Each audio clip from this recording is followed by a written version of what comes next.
Besedeleyenli sevgi sözleri, yatlamalı ol geçen sarı günleri.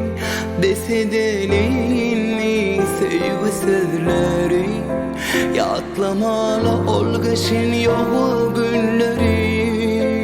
Yürekten ayrılayım bir yaralar, sen yolun başka, benimki başka.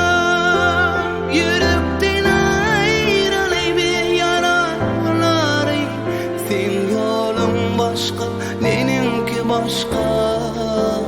Sen yolun başka, benimki başka.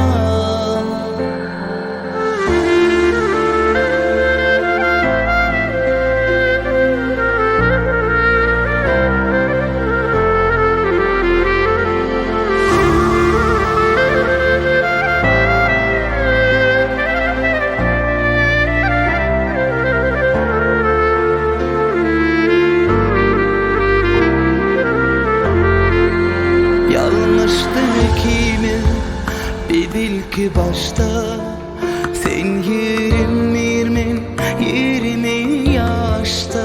Yanlıştı ikimiz, bil ki başta sen yerim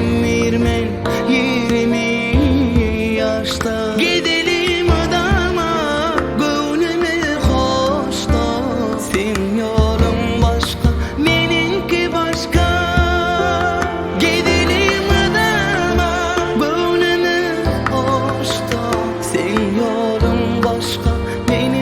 Başka, sen yolun başka, benimki başka.